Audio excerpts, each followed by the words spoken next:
Hello, everyone. Welcome back to Tea Time with Teresa. This is the show where we discuss books, and we have HIlma off Klint by Julia Voss. And we've all finished the book now, and I have with me here Sharon and Smith, Hi and there. Karen and Montgomery, who's connecting. And we really haven't talked, so we're gonna just talk about it now. Hey Garrett, how are you? Hi, Teresa and Sharon. I'm Hi great. there. Joining Oh, you from my good. studio this time. Nice. Yay! Hey. Awesome, awesome. And I'm working on a new painting, so I've got my canvas turned away because I'm not ready to show it yet. So, So are you allowed to say the theme of the painting or no? Are you staying away from that? it's cool theme. So there's an Okay. antique store in DC in this Georgetown, which is Mm-hmm. my favorite part of town because it's Georgian. Yeah, King George. It's like it's Mm-hmm. Georgian. It's beautiful brick Mm-hmm. buildings with ornate ornamentation and um it's got a lot of mansions and parks and green space and it's all on a hill. Mm-hmm. There's actually a cobble street hill that just looks like torture Yep. for horses and carriages to go up. It's coming right off the Potomac River and it just goes up and up into Rock Creek Park. Anyway, there's an antique store there that's owned by Peter Colasante, and he's this guy who's collected like over 5,000 works of fine art and a lot of furniture included and old things. And so I'm having a pop-up show there in September, Mm-hmm. on September 12th, and they're doing a demonstration in the window.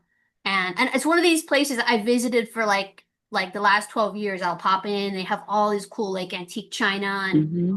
um and I usually want to buy it, but it's expensive, because it's Mm-hmm. like old stuff. So I figured out a way. I went in and I set up some still life. So I'm now working on an Edo period giant Japanese plate, like hand painted and gilded.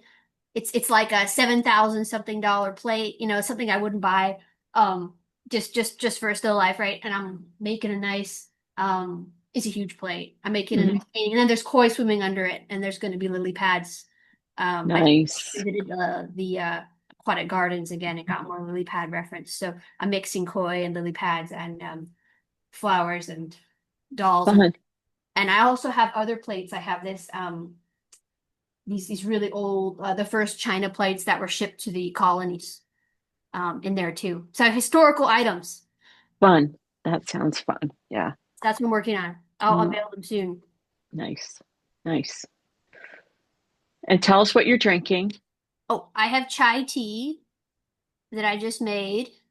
And Karen, you're on mute. Wait, no, you're not.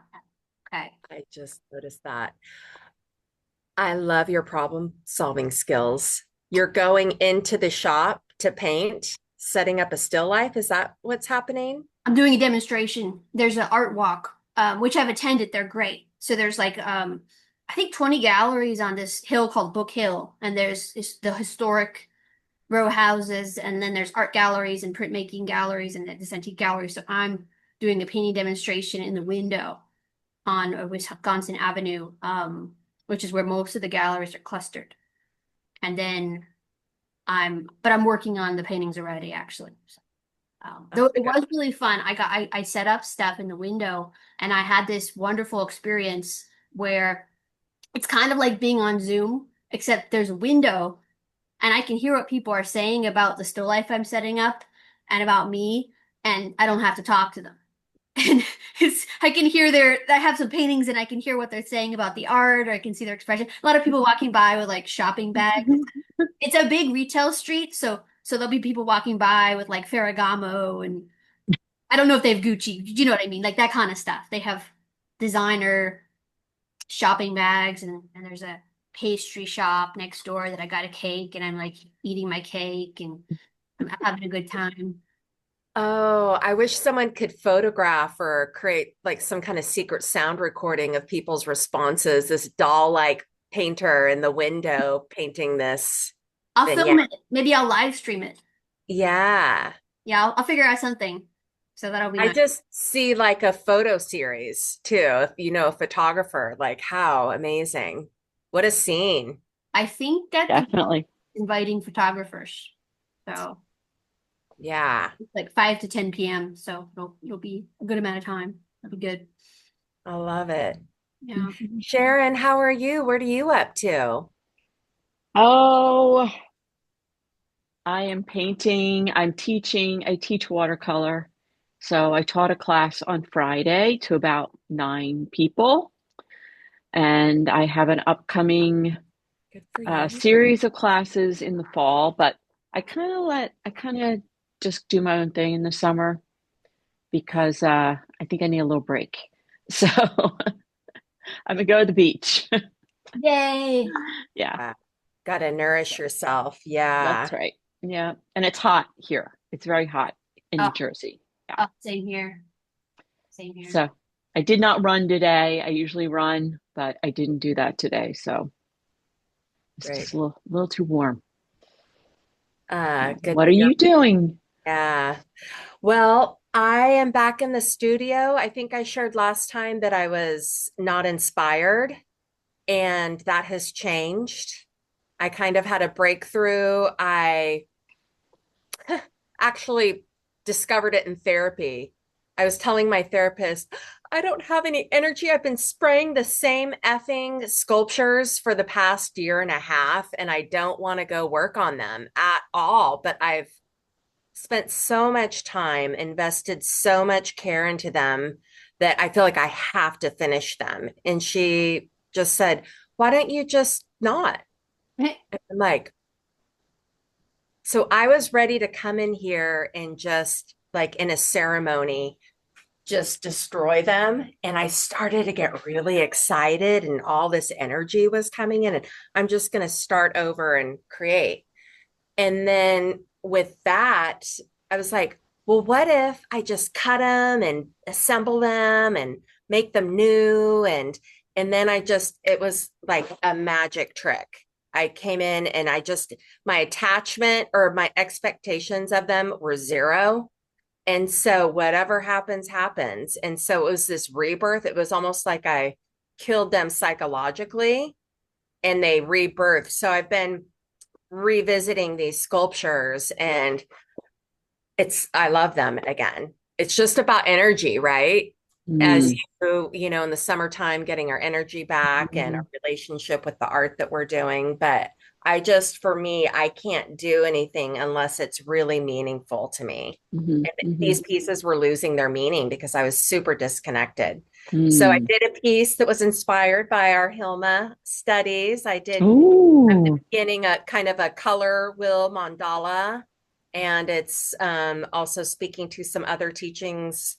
Another women's group that I'm a part of, we're making the descent to the underworld, like Inanna, the Sumerian story, and the honeybee, and just so I'm just integrating different things. So that's a long answer to your simple question, We It like was a but good that's where one. I like it. It was good.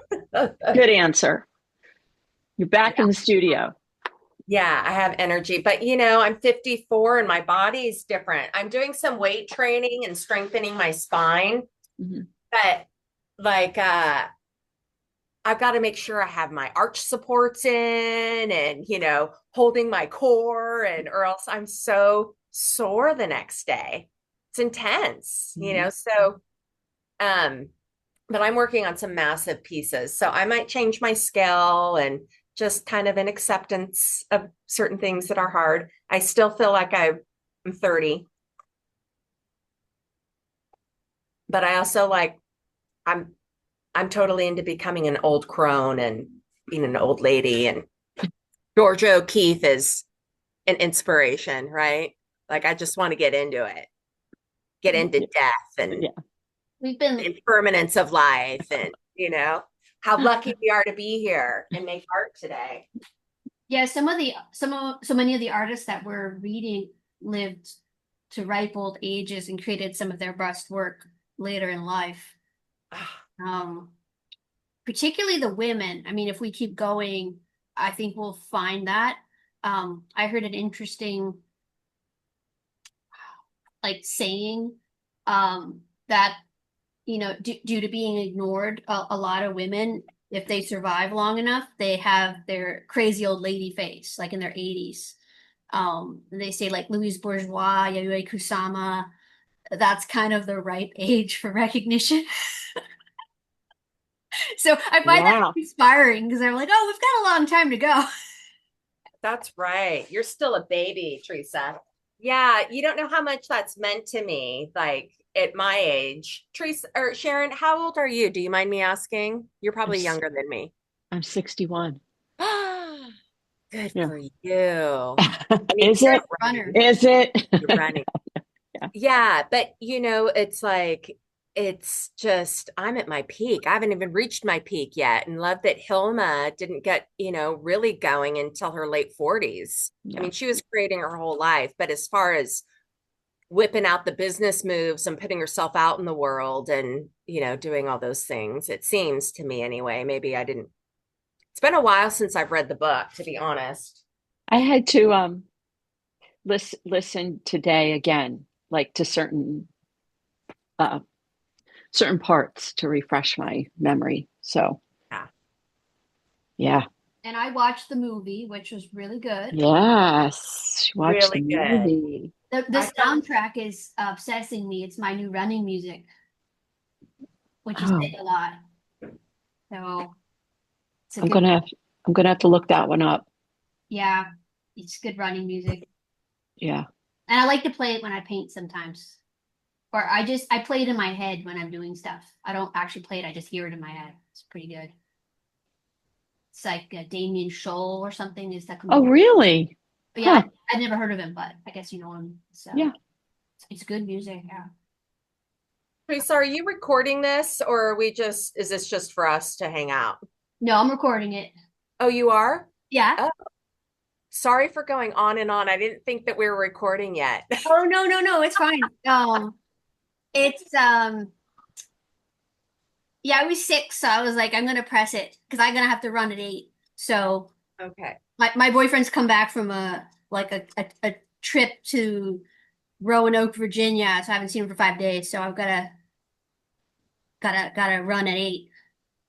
Um, but um, no, I mean I think like the core of the book club idea. I was saying this to Sharon just before we started recording is us making art and sort of channeling the old masters, as it were, to help our art practice. And it's not so much about performing for the camera, making reels. Like those things are fun. Like I like dressing up and making a movie or whatever, but this is not what this is. This is us getting in our groove and painting and channeling stuff. So I think it's working. Yeah. I've really been enjoying reading the HIlma book, and it wasn't just um the uh the book. I found the book. Well, one, I think Julia Voss had her work cut out for her because there wasn't a lot of biographical detail, and so it feels like most of the book was like, and HIlma might have been present at this exhibition, and she might have seen Matisse, and she might have this, like, whereas when we read other books, it's like there's much more like concrete evidence, about what was going on. Um, so anyway, to kind of understand the paintings, I felt like I had to buy and check out a lot of the other publications on her, and I'm still not quite sure I understand everything. I find it funny that I find it amazing actually that she had such a great like dialogue, I suppose, with the spirits, and then she wrote it all down her whole life in this journal, a series of journals. And I think Julia Voss had to go through like 10,000 pages of hard to read Swedish handwritten script. So I feel like we're only touching the surface of what was going on, you know. Um, and so the book is definitely well done, but I had to watch a lot of podcasts and museum talks. Um, I also did a little research about the theosophists and the anthroposophists, and I did a little bit of research into Helena Blavatsky, or was it Madame Blavatsky? Mm, Um, yeah. I kind of was getting the charlatan vibes from that. Yes. Me too. Me too. So I am still, I guess, like skeptical Hmm. about the seance thing, but I think that's what's kind of interesting. And I really liked how it was at some point in the book the this well I guess Anna Castle dies, who's like, a very close friend and collaborator of Hilma, and they've had a disagreement about money. I think they were both supposed to have a studio together, and then um Anna kind of pulled out the financial support and wanted the money back, and Hilma was not able to pay it and felt ashamed. And so later on, um, whether we're to believe this is happening or not, Hilma's writing in her journal. She's still having conversations with Anna like 10 years after Anna's death, and they're still complaining. She's still complaining about things. I thought that was great. I mean, it was funny, sad. But it was just kind of a weird touch that I remembered. Um, it's definitely an unusual artist biography. Like we're going to be doing Sargent next week, or yeah, next whatever episode, and um, we just did Georgia. I don't know. I felt like those were a lot more concrete, so I've kind of enjoyed um the whole spiritual thing. I feel like it's given me um well, first the abstraction of Hilma, but then also the the sort of spiritual underlayer to what she's doing. It just kind of I feel like I have a little more freedom to explore abstraction and meaning in my work because of that. So I'm really grateful to her about that. I feel like, so much of the time when I read artist biographies, it kind of feels like you're trying to follow in the footsteps of someone who did everything right or something. And Hilma doesn't feel like there's any following that you can do, but it still seems like there's a lot to discover. So I really like that. I think it's going to open my creativity up a lot. Kind of like what Karen was saying with her sculpture. And I have the books all over my house. I might collect more. Apparently there's a monograph series of like 7 books, that you can collect. I got the flowers one and I got the visionary one. Um, That's the one I want to get. The flowers one I want to get. the illustrations are a little small, but Mm. I have a magnifying glass I use because, with most Hmm. books, you just want the illustration to be a little bigger. So I just have a magnifying glass if I want to get the detail. I have all these illuminated manuscript books, like Book of Kells stuff, and it's just hopeless. Hieronymus Bosch. If you don't have a magnifying glass, you can't appreciate them. Um, Yeah. other than it being a little small, I have no complaints about it. It looked beautiful. Yeah, yeah. Did you get a chance to check out the Bosch project with his paintings that were x-rayed, and you can see the underpaintings and you can really zoom in to his work? It's kind of incredible. I did not. Okay. I'll have to. I think I sent you the link. I'll send it to you again. I think you would go crazy over it. Oh yeah, thank you. Yeah, for sure. Um, I would, Yeah. Were you going like this to your book? Are you at that point? Were you zoom no, in? I know I can't do that, but I kind of want to do that. Yeah, magnifying glass solves it. Yeah, there you go. Yay. Well, I had a fun thing happen to me as far as supernatural. Last night when I was watching the Hilma movie, Ooh. um, earlier that day, Arthur and I participated in a lecture with Gary Lockman of the Philosophical Research Society.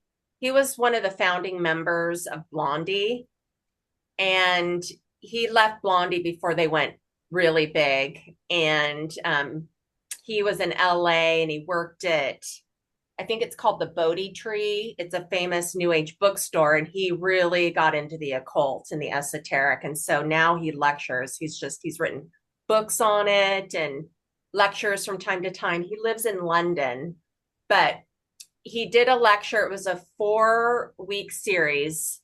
The first week was Madame Blavatsky, and then Rudolf Steiner, and then Gurdjieff was last week, and then yesterday it was Carl Jung. And so Carl Jung was quite the mystic, and he was really interested in the metaphor of rhizomes, as I have been too. I mean, just that, and I know, Teresa, you're a gardener, but just sometimes my jaw can hit the floor of what a rhizome is. All this information embedded into this little bulb that hides out for the winter and then comes to life and recedes and goes to the underworld and then rises again. Just he really loved that. And I was thinking about that and then reflecting on HIlma and connecting with the other world and the near death experiences and that they were sharing. The movie was really good. Thank you, Sharon, for putting it on my radar last time. Oh yeah. I But would. yeah, I was reflecting. My mom, dad, and I participated in this during the pandemic, this Zoom call where the person had us do a meditation. And my dad, I don't know if I told you, he was like a full-on country boy. I mean, he grew up on a tobacco farm with no indoor plumbing, but he was just a love and really spiritual without trying to be. But he said he started thinking about a bulb growing up during the meditation, growing up, and he just followed the bulb and all its cycles of life. And I remembered that. And as soon as I remembered that, my phone lit up with a picture of him on it. My phone was in my nightstand and it's my home screen. But I mean, it's like that, it was weird. So I'm like, is my dad like, I don't know. It felt like well, let's just say it meant something to me. And that's what Yes, diamonds definitely. are for, right? Yeah. Yeah. Whatever it is. But it was neat to have the HIlma, the Carl Jung, and then the rhizome, and then thinking about integrating it into my sculpture that I've So been spraying for the past year and a half. very cool. They say that our phones can predict our behavior better than we can Yeah. due to their listening and observing us and our behaviors. And if you have a lot of pictures on there, it knows which one to show. It's kind of scary. Uh, um, yeah, that almost feels supernatural in itself too. Yes, definitely. Um, well, yeah, when I was researching Hilma's paintings, I really like the Tree of Life series. And I think that her Tree of Life looks a lot like a mushroom. Um, and um, I also went, I think it was yesterday, I went to visit a lot of lotuses. And I don't know if those are rhizomes or not, but they do the same thing. They kind of grow up really high, like 4 feet out of a sort of a tidal marsh. And then in winter, they just go back down and hibernate. So they're pretty neat. Um, um, yeah, I've just been going nuts with the flowers and everything. Like, it's pretty neat. Um, When something looks totally dead beyond repair, like in the winter time, it's like that thing is dead. It's springtime, there's just this little tiny, teeny green pod poking out, It's like, I just love that. you grow irises because those are the rhizomes I think of. I have them. Yeah. I do. They Yeah. do look dead. Sometimes you get them from the catalog Yeah. and like, oh no, they sent me a dead one. Yeah. Plants it anyway, and they don't all come out. But some of them do, and you're like, whoa, it actually came back. Like it's amazing. And they multiply too. You have to kind of like dig them up and separate them so they can multiply and spread.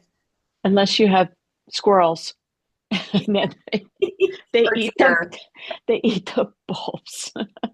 Oh dear. Oh. What are you working on today, Sharon? Oh, I'm still working on, well, I did a peony, which all the peonies are gone now. Everything is because of this, you know, heat. Everything outside is, It's hard unless you're watering like incessantly. man. So I worked on one peony and now I'm still on that um landscape from the spring that had peonies on it. So because I teach watercolor, some of my oil paintings go by the wayside because I'm preparing for classes and things. So, you know, I have to go back to things later. Like you said, um, you keep spraying it down while I keep going back to some of these paintings. And I probably should let some of them go, but I invested too much in them now. So, It's interesting you say that. I'm actually in the process of trying to get myself to paint a little faster, so oh man, a it's little more tough. Prima style. Um, it's I'm pleased with some of the results, but I'm mostly doing it so I can get the ideas down like when I have them and not Yeah, like you're saying, because then you get a backlog of ideas. So that's true. Yeah. So, but I feel like now that it's summertime, I kind of want to be doing other things, right? I and in the wintertime, I'll probably sit more and do more, but at the easel. mm, But I know that I have a friend who lives in Haines, Alaska, and she's a portrait artist. And I said, "Well, what do you work on in the summertime?" She says, "I don't." She says, "I just go and be outside because the summer is so short." She yeah, says, "I save everything for the winter time because we can't go anywhere." So, wow. Makes a lot of sense. yeah. So, I mean, she does do gardening and things, but um, yeah, I don't know. This Madame Blavatsky or Blavatsky, I don't know. Here's a picture of her on her. You have this book, Oh yeah, Teresa. that's pretty cool. Nowadays they'd Photoshop the chairs out and Yes. get that floating photo. Yeah. So she is a hard looking woman. Um, some of the pictures I've seen of her, Uh, Yeah. did you but did you like the part about well, she gets married as a young woman mhm, and mhm. then she kind of just runs away on her husband and goes to America and founds out like meets Ogden and I can't imagine her. I can't that's the imagine. beginning. She's she's just like Oh I guess man. it was sort of marriage of convenience for her to get out of her parents' home and then she's like out. She's like I'm out of here. She leaves. Yeah. Oh, Oh my gosh.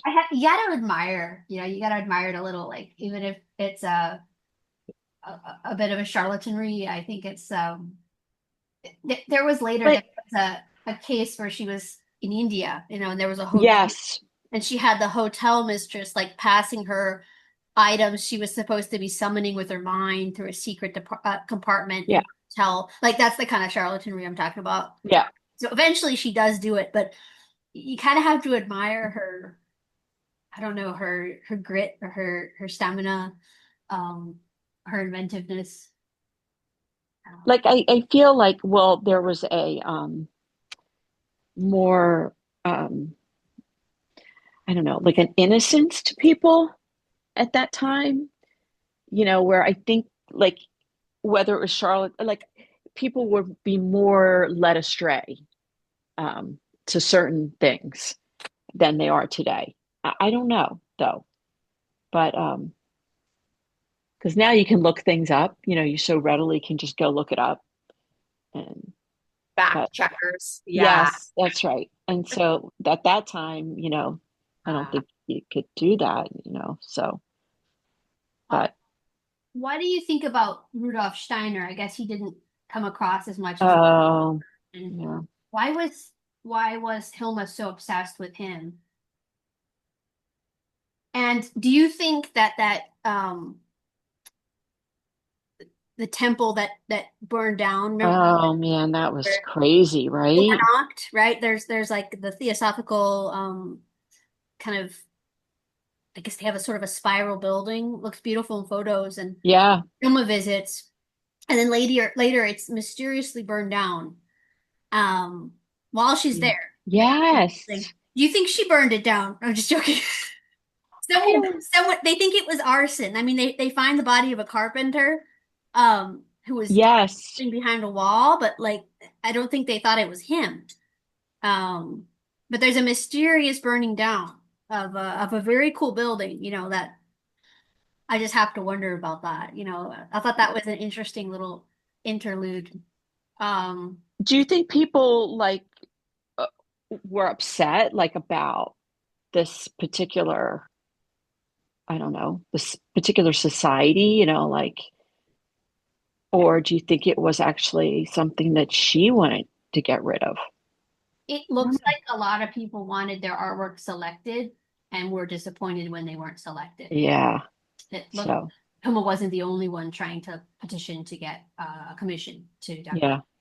Um, Similarly, towards the end of the book, there's a young woman who invites someone to bring all her work to a school, right? And they're gonna her father sort of donated a lot of money, Yeah. and it's like a religious foundation, and they're gonna give her sort of like a place to live for the rest of her life, a pension, and Hmm. the only thing is she's not allowed to be in complete control of the construction of the building. And then Hilma just says no, and she gets really like upset and refuses to share her work. And the author's like, what would have art history been like if Hilma had accepted and they had actually put her work in a temple um, in her lifetime? Like that was an interesting part. I didn't know about that part. Um, that would have been, I think that would have been good for her. Yeah. Yeah. But luckily her relatives brought her art out later. I Yes, just, history yeah. in I give mixed. her, Yeah, go go ahead. ahead, Karen. I just give her a lot of credit because I mean, she was a great artist before she started all this, you know, I don't know, this, spiritual painting. I just give her a lot of credit for continually pursuing it, even though her work wasn't getting in shows and wasn't getting any a credit. I guess she felt like she didn't have anything to lose, really. I don't know, but I just give her a lot of credit to continually do it over and over again, even when things weren't going well for her. Yeah. I I felt like I would give up. And I guess she did give up sometimes she stopped painting. Yeah. Yeah, I thought Well, it was interesting how she started with the five, and then later there's a group of like 15. It's like the 12 becomes They the kept going. Yeah. so it seems like there was some collaboration. And again, I don't know how much we can trust the movie, but one of the members looks like she's on a couch speaking. It satisfied my curiosity. Remember, I was saying like, what did the seances look like? I was curious, and it looked like Yeah. someone's on a couch speaking. Other people are writing on a table. There's a Ouija board. There's a planchette. Like, there's a glass of water. Like, I was just curious. I wanted the visual. I Yeah. don't know if that really happened or not, but the movie kind of satisfied my need to see something. Um, so I mean, she's definitely collaborating, right? It's not Hmm. just her, but it does seem like she runs away with it towards the end. Um, and she seems to choose a collaborator in the form of is it Thomasine Anderson, who's not really an artist, or she's not. Oh, right, right. She seems to have gone off on her own eventually, and maybe like she wanted control of the whole thing, and she makes this museum in a suitcase. Like she makes all these journals and she's taking them around and trying to show them to people. I just thought that was like it seemed like she had a promotional phase of her life where she was trying to promote what she'd done. Yeah. Um, whereas the beginning was sort of the investigatory part and a lot more collaboration going on. Now, was Thomasine Rudolph Steiner's assistant in the movie? Or I thought Thomasine was her mother's caregiver. Yeah, she's a caregiver in the movie. And it's been a while since I read the book. I don't remember, I don't think she was a caregiver in the book. I think um she was a more like down to earth working class type, I guess you'd say. Like I don't know if she was doing the seances and those types of things, but I know they lived together. I think they were like companions is a sense I got. Yeah. Um In the movie, it was implied that uh, she was kind of relying on Anna's income or generosity, and that there's kind of a love triangle, or at least a departure to be with Thomasine. yeah. I thought that was interesting because she seemed to be playing the role of the traditional male artist in so many like real dramas where the male artist doesn't want a creative or equal or better than him partner. Mm, He wants a submissive housewife assistant. So Thomasine is like a very submissive, like I'll cook the food, I'll right. I'll read you the newspaper. I don't want anything, don't pay me. Mm, And yeah, Anna seemed to be much more like she wanted a relationship out of it or something. I don't know. I got that sense, but that was just the film. That's not the book. I think the film had to make up for what the book and what history just wasn't telling us. So it did seem like there was a falling out between Anna and Hilma in real life. I mean, obviously because they write about it and they have a falling out, but and Anna was supporting Hilma quite a bit, but Hilma had some family money, so she worked too. I mean, she actually did quite a lot of work. I think the movie made it seem like she didn't care to work, but she was actually doing all those horse illustrations. She was writing yes. or illustrating children's books. She was doing commissions. She Yeah. was doing advertising, illustrations. Like there were just so many more jobs you could get back in the 19th century as a painter. So um I think They she did, was pretty good at supporting herself.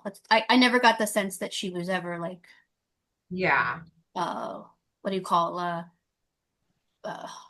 like she was not a hippie sort of thing. Like, oh, Yeah. go Yeah. out and hope something happens. I mean, in a sense, the reason she could make the paintings for the temple was because she was so successful and had so much free time, so to speak. I mean, um, Independent of her relationship with Anna, you think? I don't know about that. Yeah, maybe, maybe not. I'm just wondering. Yeah, no, I wondered about that too. Um, I mean, it does seem like she had more hardship later on in life, and that's when she and Anna are not on speaking terms or not, together. So And the money thing was really a wedge between them, right? Oh, I'm sure. yeah, Right. yeah. Uh, there were some fun liberties and dialogue that the movie had. I liked when she was going off to school and the women had to enter Oh, the back. back, Yes. in the pompous colleague tries to go through, and she said, "Women only, men go through the front, or go through the front." Cute.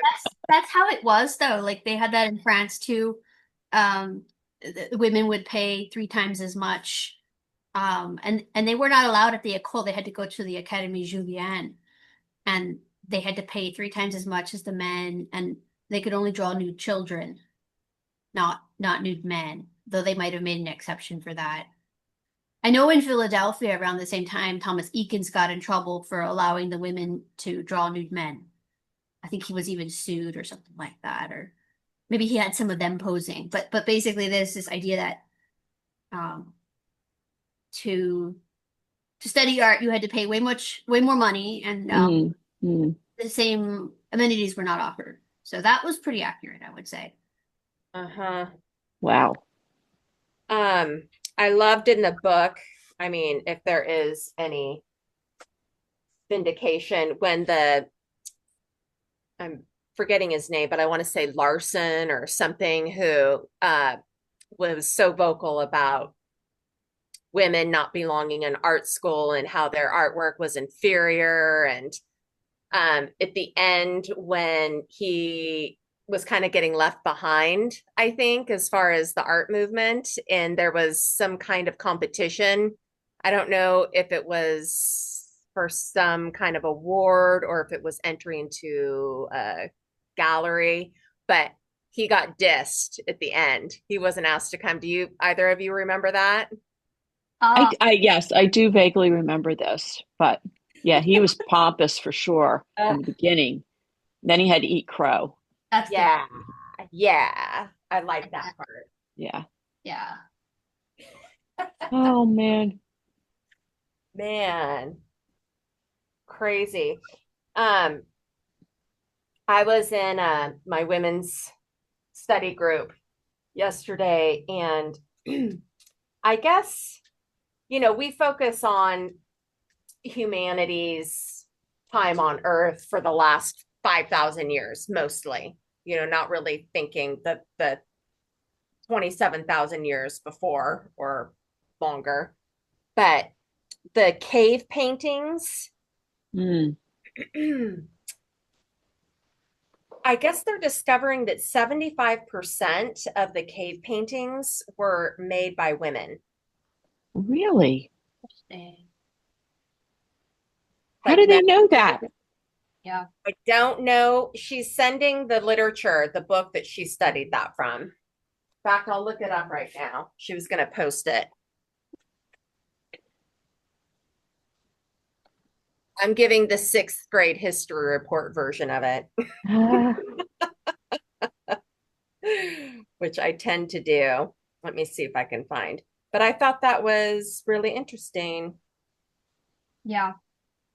I know I watched the Cave of Forgotten Dreams, so I saw the Chauvet caves in the Werner Herzog documentary, and they don't really say like who did what, though they have some evidence of like children's handprints. oh, really? Yeah, there's a lot of there's the drawings, like the bison, and they can date and say that like the bison are some are separated by like 30,000 years. And they can tell that because like a cave fire scratched one of them, and then another one was painted on top of the scratch, and like the style doesn't change. So they say people didn't live in those caves. They would Hmm. make pilgrimages there and maybe do sacred things, um, and then leave again. So I just that's kind of what but I'm sure that there's different things happening in different places and different time periods. Um, but I always thought it made sense that women would be doing cave art as well as men. Okay, I found it. It's from the Smithsonian Magazine. Hmm. Guys interested? Do you want me to read some of it? Yeah. Sure, yeah. Ancient women artists may be responsible for most cave art. Previously, most researchers assumed that the people behind these mysterious artworks must have been men, but they were wrong. This is an article from 2013 in the Smithsonian. Okay. Hmm. Since cave art often depicts game species, a subject near and dear to hunters, most researchers have assumed that the people behind this mysterious artwork must have been male. But new research suggests that that's not right. When scientists looked closely at a sample of hand stencils, a common motif in cave art, they concluded that about 3/4 were actually drawn by women. What they looked at specifically was the lengths of fingers in drawings from 8 caves in France and Spain. National Geographic writes, biologists established rules of thumb for general differences between men and women's hand structures about a decade ago. Women tend to have ring and index fingers of about the same length, whereas men's ring fingers tend to be longer than the index fingers, and so on. So, anyway, I'll send Huh. this article to you, Teresa.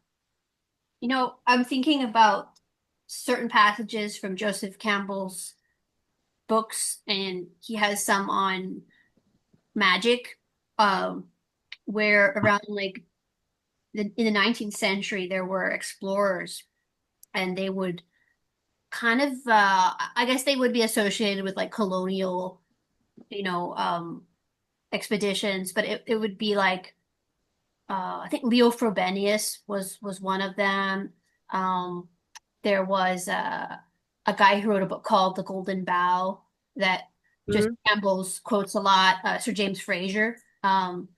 And there's another one too, and I'm forgetting. But they went places like Africa, Australia, New Guinea, like Papua New Guinea, and a lot of hunters had magical rites or rituals they would perform, and they believed them so much that they didn't want to show these explorers. But some of them were perceived Oh, one way or another to wow. show. And one of the things some of the hunters would do is they would draw the animal before going out to hunt in the sand, and then they would like take a spear and like stab the drawing, and then they would like erase it really quick, and that was magic. And apparently that ensured a good hunt. And so I wonder if oh, I was going to say, and a lot of the other ones, the women would do things. So while the men were out hunting, the women would reenact a hunt. Oh, really? Yeah, back in the dwelling area. Again, it changes from people to people, but perhaps the women were drawing on the cave walls when the men were hunting. Maybe that was like their magic, you know? Mm, Um, they really believed it. Like they, it was like, yeah, if we don't do this right, they're not going to come. that's right. Hmm. Yep. Man, It, yeah. I well, they wonder won't. that it would make sense that they would be drawing maybe when the men were hunting or as a Yeah, magical thing. that's a really interesting point. Yeah, that would make sense. Wow. There's also that Greek myth that the first artist was a woman who drew the silhouette of her husband who was going away to war. Wait, what's that? One of the ancient Greeks was writing that the first artist was a woman who was wishing her husband farewell as he went off to fight in Okay. battle. And she Uh-huh. was afraid he wouldn't come back, so she took a lamp and she traced a silhouette on the wall of the home. Oh, Yeah, kind of like a cave, like a cave painting, yeah. kind of a silhouette drawing of his profile. So That's uh, sweet. the more I think about it, the more I can Mhm. kind of see how women would be maybe the 70% of that makes sense. Uh-huh. Yeah, that sure does. Yeah. Hmm. That reminds me, I saw on Instagram back in the day when I used to go on Instagram. It's been 3.5 weeks. Ooh. Uh, it was so sweet though. This family had their grandmother. They painted her arms and her chest. Oh, yes. Did you see that, Sharon? And Yes. she hugged them. They Yes. had So her. good. Oh, Yeah. Very good. Very good idea. heart melting. Such a good idea.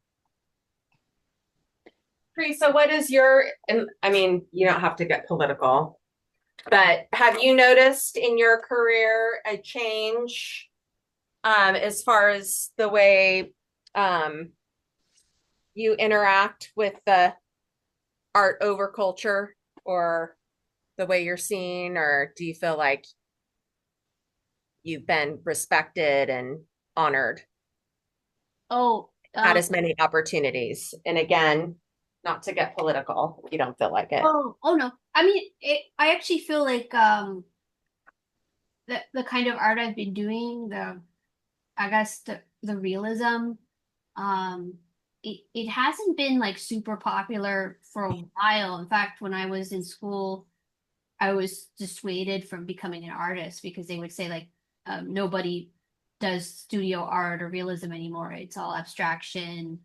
Um, so that's one of the reasons I like the book clubs, because I feel like I can um, vicariously experience the careers of past artists. Hmm. And we have like a lot of advantages today with visibility. Um, but I don't know. I kind of feel like a lot of the great art was made in the 19th century or earlier. So I've always kind of felt like um it's I don't know, it's been like uh practicing an older art form for a time period that's not quite interested in what I do, at least not in the traditional like the museum or the um whatever government patronage kind of sector. Um yeah, I don't know. I mean, I suppose that's a political thing, but um I don't know. I've always felt a little bit of a disinterest actually from um powers that be. Yeah. And it's actually been kind of nice in a way because um a lot of the artists that we'll be talking about or we're talking about were, I think, because they were successful or of their time, they had to work within their time. Um, or else, right? Like Hilma kind of didn't work within the time, but um, I think Georgia kind of had a really good uh, fairy tale of a career. Um, Okay. kind of did what she wanted, and um, I guess it was early days of America, and I think that was quite a success story there. Uh, we'll be doing John Singer Sargent next time, and he, I get kind of envious because I'm like, like that everyone was wearing these cool dresses and Hmm. outfits, and they were like talking about Wagner and collecting antiques, and um, I think I'm gonna do a couple Sargent books. I have another one that was gifted to me by a gallery in town, and it's called Family Romance, and it's about Asher Wertheimer, who is a member of a prominent Jewish art dealing family, and the cousin and the father were art dealers. So it was like these people were selling um, the elites a lot of treasures from like Russia, and um, they seem to like leverage politics in a way. So like the Russian Revolution was going on, so a lot of wealthy Russians were selling off. Well, Yes. well, even before the revolution, but they free the serfs. So this happens in England too. You free the serfs, and then you start to tax the wealthy, and so all of a sudden the wealthy have to become stock investors and more like entrepreneurs. They can't just tax the people who live on their land like feudalism anymore. Mhm. So there's a lot of turnover, and people are getting rid of ancestral treasures, whether it's furniture or paintings. And the Wertheimers were leveraging that. So they were acquiring Marie Antoinette's writing desk and things like that from the Russians, selling them to up and coming families in Europe and America. And Sargent's just right in the middle of that. So it's like he gets to paint all that. So I get a little um, envious, whereas I feel like if I try to do that, like I will go actually to Venice in October, and I want to do some paintings of Venice, but I'm keenly aware I can't do it like Sargent did. I'll have to edit out a lot of Venice to like paint Venice. Do you know what I mean? Like I don't want Yeah. to tourists, and he also edited out the Vaporettos. Apparently there were Vaporettos when he was there. You wouldn't know that from his paintings though. But so I'm gonna do a Sargent Venice kind of like De Chirico thing. So very surrealist. So I feel like my art has to be more surrealist, which is probably why I like Hilma, because I feel like um and I read this in the book, and I read this in some reviews about her and women of that time. They went to spiritualism to kind of um find a place where they could express themselves and explore, where they weren't limited by their time or by being women, because men at the time ran government, culture, the military.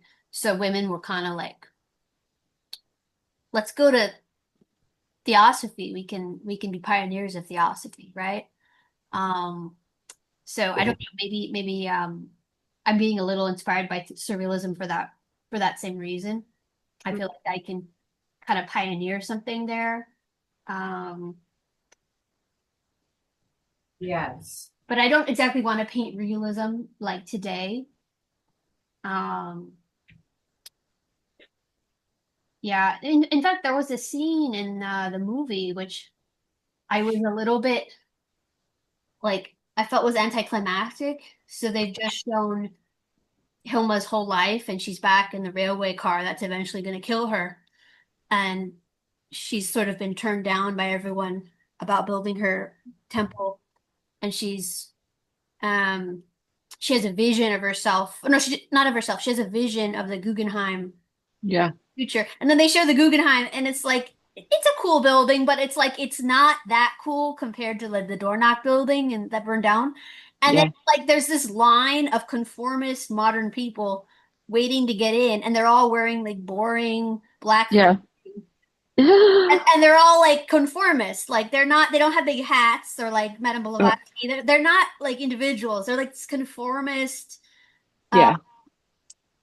I don't know, like product of neoliberalism or something, and it's like the whole modernist thing that just I think went a little too far.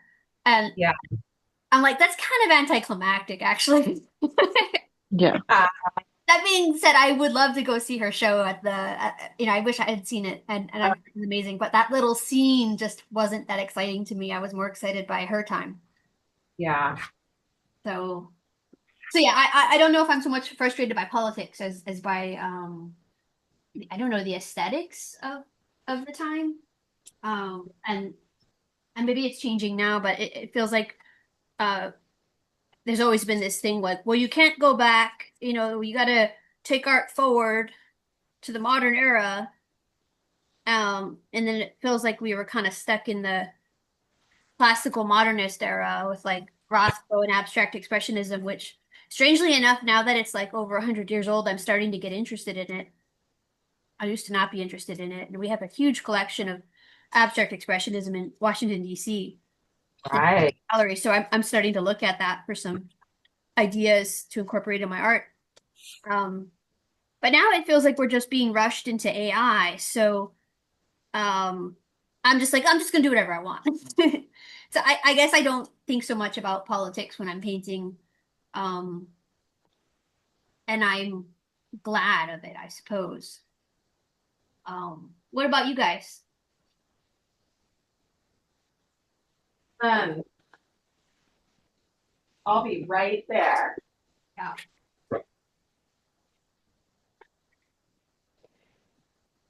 I don't know, like the studio that I go to, Teresa, Mhm. there's a lot of women at the studio. Mhm. And it's not a big studio, but there's a lot of women, and they all are like craving uh, doing the old master work. Right.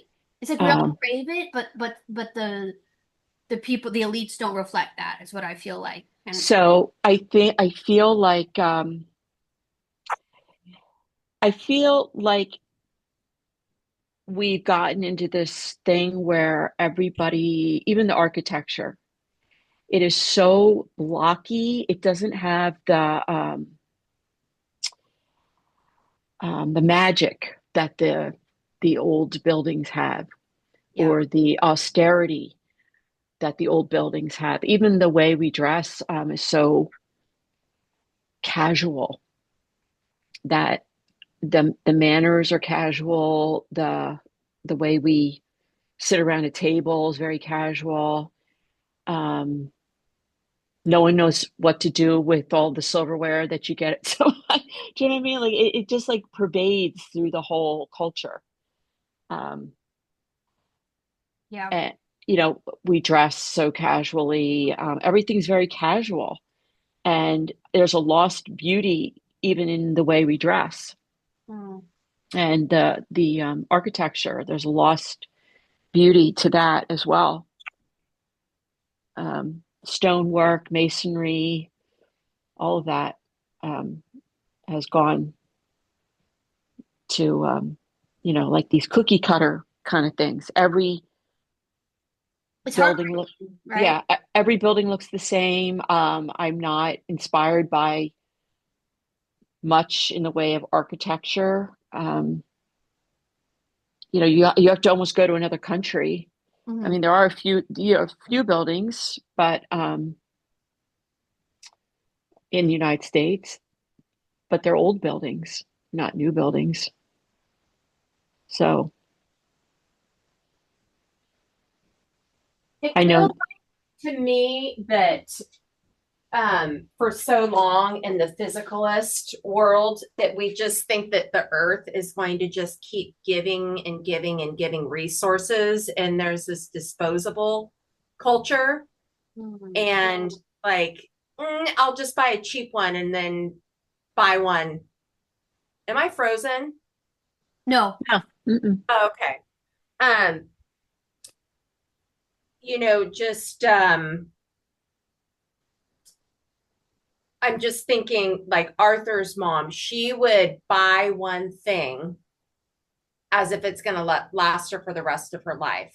Mhm. And that was the one thing that she was going to get. And I see my mom coming from a different socioeconomic world where it's like, well, this is what I can afford. It may not last, but this is what I can afford, and just, um, yeah, the aesthetics have changed and it's really sad.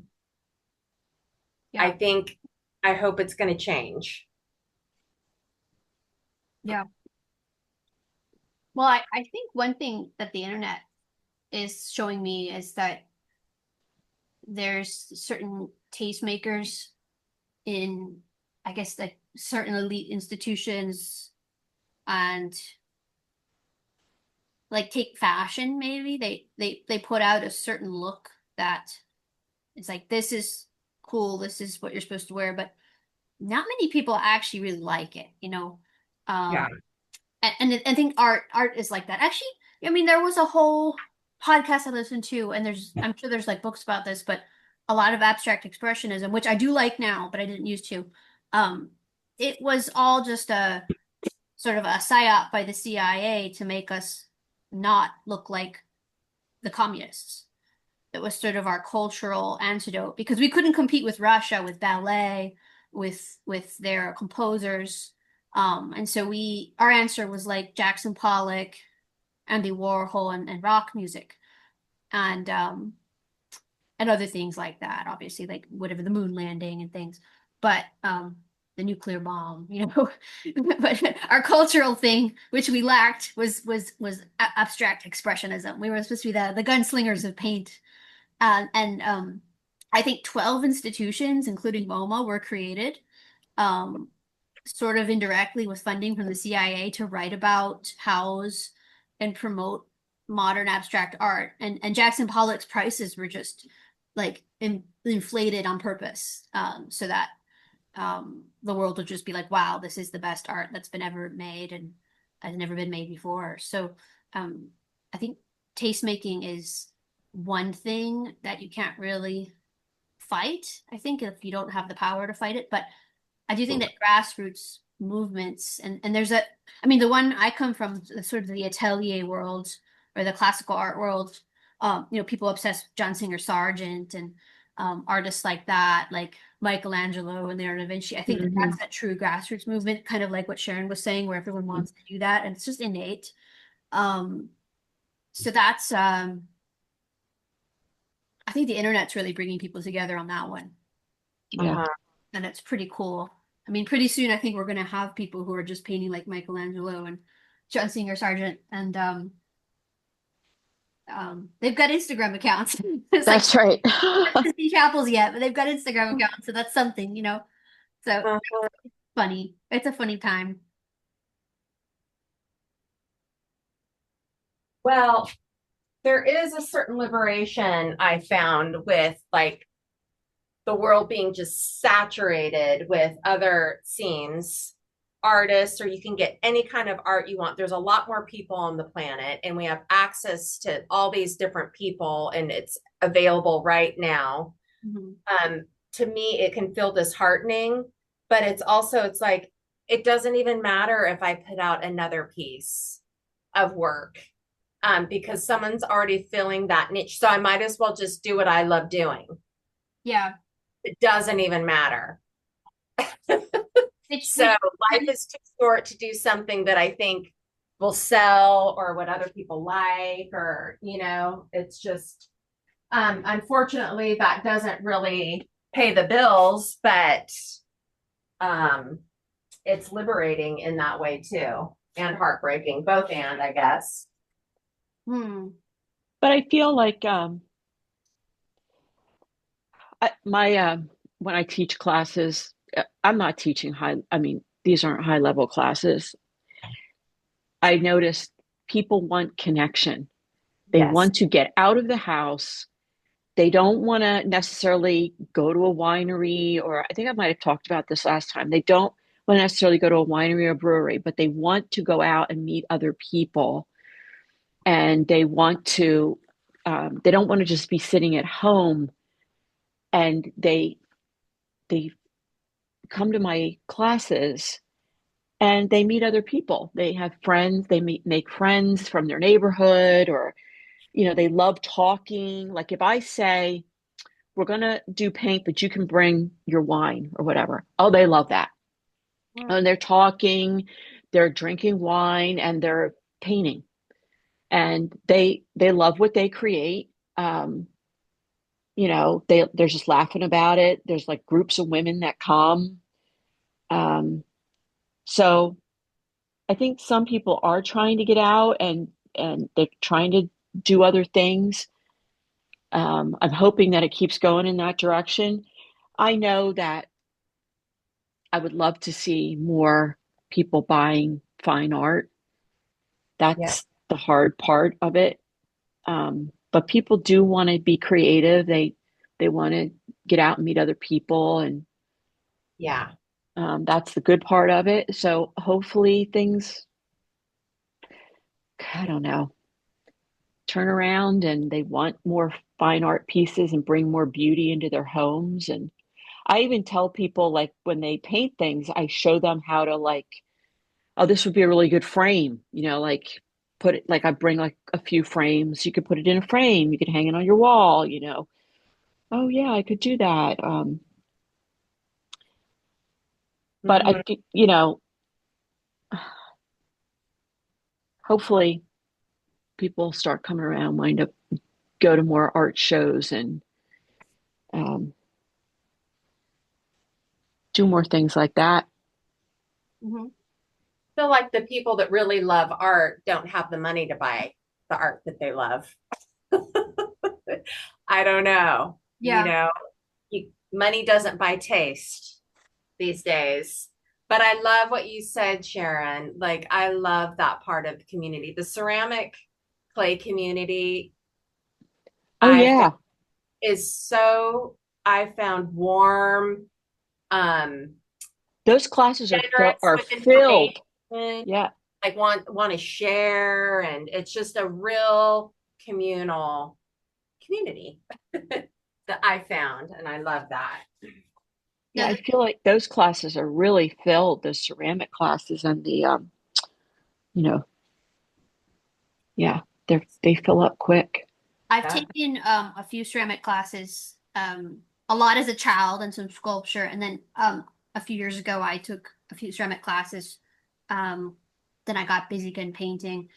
Um, but I got the feeling as an adult that there were a lot of serious people doing ceramics, but it was also a place where people kind of like ballroom dancing, they went to meet their significant other. Is that true? There's a romance to I part. can see that. Like, that would be a great place rather than a bar. Yeah, No, I felt like there was a romance in the air in the pottery class. I Um, I People might. would go like over and yeah, over. They didn't really need the class after a while, yes. and I was like, okay. But anyway, I like that actually. I thought that was kind of neat.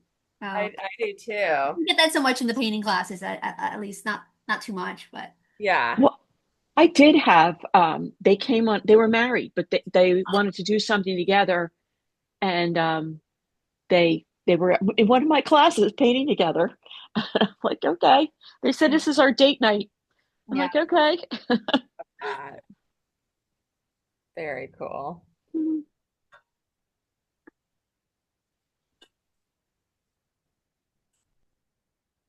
People used to go out a lot. I mean, they go out a lot more. They go to the opera and the theater and Mm-hmm. talks, and now everybody stays home and watches Netflix. That's what I liked about the beginning of the Hilma movie and the book. It seemed like she was collaborating with other artists a lot. Yes. Um, and then towards the end, maybe a little less. And I think Yeah. the takeaway is don't lose your creative connections with your artist colleagues or Yep, because you can get like you can just say, well, I'm in my studio, right. you Yeah, know. because yeah, there's something I think it happens when you're starting out and you was thinking about this reading again. I'm reading Sargent's Women. I just started last night, and that's going to be our next book. Um, and the story just carried me away. It was really great, but it reminded me of all the Sargent exhibitions that have been going on that I have not been seeing. Um, and part of it is that I did a lot of traveling, and I kind of felt like I'd seen all the Sargent paintings, and now it's like I just don't feel like going to New York right now. I want to stay home and paint. Like I'm in my productive phase, and um, so I was reflecting on that, and I was like, there's this feeling when you're learning to do art, and you feel like you're not quite there yet to make your serious work, and Yeah. um, you're very starry-eyed and open-minded, and you spend a lot of time with other art students looking at painting. And some of you become professional artists and some of you don't. A lot of them don't, but um, it's a kind of a fun time. And then it's still fun. Actually, I think I have even more fun now than when I was a student, but um, it has been a while since I felt that like you go to a museum and then you feel like you could become anything. Yeah. And you have to pick, and you're like, do I want to be like, obviously, I didn't want to become an abstract expressionist, but that was an option. The shark in the tank was an option. Um, Sculpture was an option, painting. And then it's like, well, what painting? Is it going to be like Bouguereau, or is it going to be like Anders Zorn, or, is it going to be like Dali? So um, I think that's a great thing to continue to cultivate that wonder at art and having those creative interactions with other artists. For sure. Yeah, that is a sweet time. I never had that when I was going to school. I never took advantage of it. So I feel like at 47, I'm getting a second chance at going back to art school, which is another reason why I appreciate HIlma and the other people that have had late starts in their careers on some level. Mhm. Yeah. Well, I kind of think of the start of your career. I mean, for me, it was more like at 17, but I kind of think of it as just like you're like, I'm gonna become a professional at this thing and devote the rest of my life to it. And that can happen Mhm. at any time, and Yeah, it's like a youth in your practice. I guess I would say. very much. Um, Yeah, for a yeah, lot of people, for me, it wasn't all fun because it was like, oh, my drawings aren't very good. So there's a lot of insecurity. yeah. Um, or like, how do I get into the right school, or how do I afford whatever the lessons, the art supplies, like there's all this insecurity. Um, but what you do get is you get that kind of wide-eyed wonder and camaraderie that um maybe necessarily you have to kind of like um turn off a little bit later when you're getting serious. Ah, yeah. I I mean, you really remember. do, because otherwise you just start chasing 1,000 directions these days. Hmm. You get on the internet and people are doing 1,000 different things, Yes. and you want to do all of them. That's what Yeah. you can't, but there's a period when you can entertain it all. That's when you're starting out. That's nice. This the feeling of potential. Um, Well said. Yeah. and the books allow me to experience that again, I guess. That's what I'm saying. Mm-hmm. Biographies, it's really nice to hear all Yeah. people's different stories. Um, yeah, Himla's just got like a great body of work. Um, this is me, this is modern me thinking this, but like if she had just combined that with some like classically rendered academic figures, Yeah. that would have been cool. You know, um, it's interesting how it has this, not, it doesn't have to be, but a lot of times it seems like it's either or. It's like either you're a representational kind of academic classicist or you're a abstract artist. And I feel like I want to explore something in a way, like a few paintings. I want to combine the two. So I'm kind of looking at Hilma from that point of view. Um, but it would have been interesting if she combined the two. She could do some really beautiful academic figures. And I don't know, I wish she tried to enter the salons or something with her academic work when she was, um, Right. Yes. along with her secret um, kind of explorations into the, you know, her spiritual stuff. It would have been nice to see both.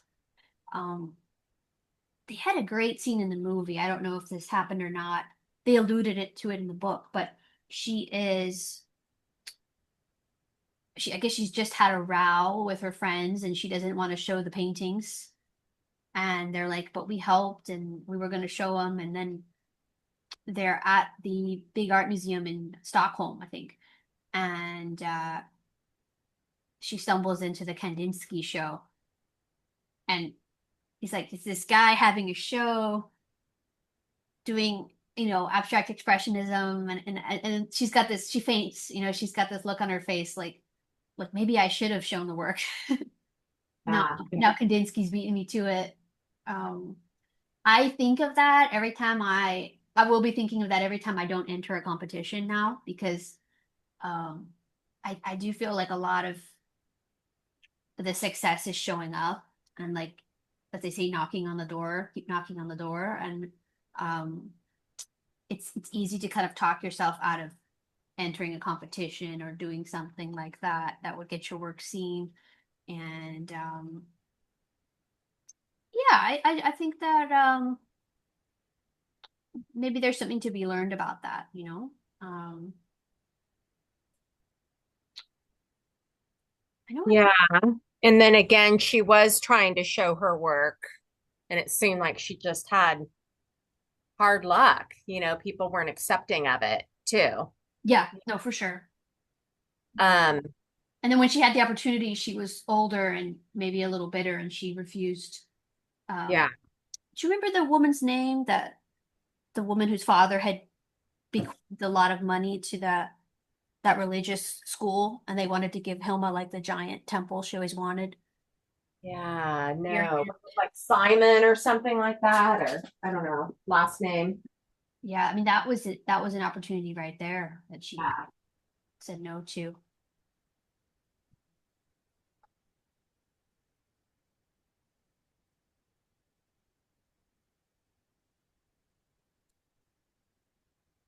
I don't know. I can imagine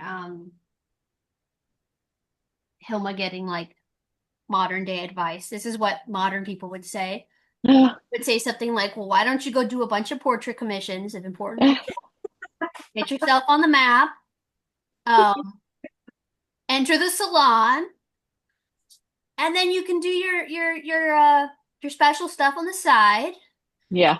and then you Oh, can introduce your stuff to the famous people who you know now because you've been participating in the world more. Like that's what they would tell us now, right? I just like to pretend like what would have happened if she'd done that. Yeah. Now, I'm trying to remember. which women were successful in showing their work at that time? There was like a couple, right? Hmm. Mm. Um, Was it Mary Cassatt or am I way off? she was pretty successful. Let me think. But there weren't that many. I'm just thinking Oh, like we wouldn't really be able to tell her that because she was a woman, you yeah, know? yeah, you're absolutely right. Um, the fact that we have to think and go, is that a good sign? Yeah, And that's sad. and the reason I'm going is because most of the time when you look into the successful women, they were ludicrously wealthy to begin with. So Marie Cassatt had a castle somewhere in France that she bought, and like they could sort of kind of like Isabella Stewart Gardner or Guggenheim. Um, they sort of could like push their way or force their way in, um yeah, it's hard to think of someone who maybe didn't have that, and where would they be? I Don't know, don't know. I don't know. sadly. But, her path is pretty amazing. And the discovery, or at least the myth, the legend behind she didn't want her artwork seen for 20 years. And, she, I think, planned out her mystique on some level and maybe knew intuitively that it would be viewed in this way and that we'd be having these conversations about her. And Rudolf Steiner, and, just to me, it feels like it's perfect timing. I mean, at that time, that's when science and mysticism were coming together, the invention of, indoor lighting and all the discoveries around atoms, and how excited they were that the unseen was able to be measured on some level and it was being validated, which carried over into the seances. And I feel like that's happening again at this time, like where spirituality and mysticism and science are coming together with AI and technology, and us questioning what does it mean to be human, humanity, what can the human do that AI can't, and what it's like to be in these bodies, as we start merging with technology. I mean, maybe in a different direction, but I feel like the questions are very similar. Yeah, I think you're right. Yeah, I wonder what she would have thought of now, if she would have been as spiritualistic, or if she would have been more of a rational kind of um, science type. We're excited about AI, bringing AI into seances. Oh, yeah. Oh, apparently there's people who start talking to AI and they start to feel like they're talking to God, or they go a little nuts. I mean, I'm sure that's isolated cases, but maybe she would have been one of those people talking to AI. Maybe. Uh, We could do a we could do a seance right now with AI. We could try that out. I'll, do that. so I'll give it a try. All right. See here. I have Um, not been successful with AI, so uh, um, maybe it's because I just don't care. But yeah, AI knows this lady doesn't care. We're not gonna. I just I'll try. don't.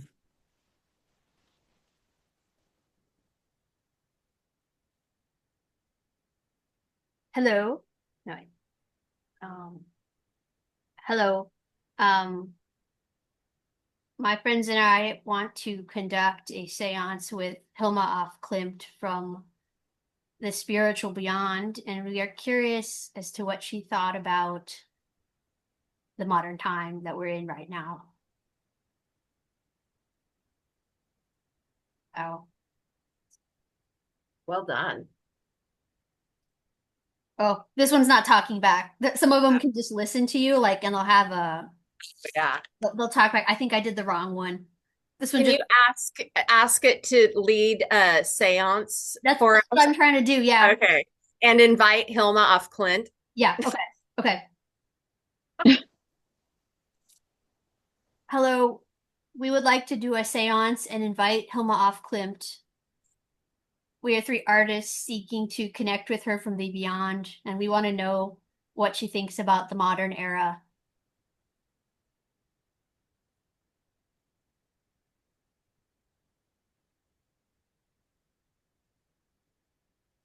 Oh, it's let me try to get the voice one because the voice one is really funny.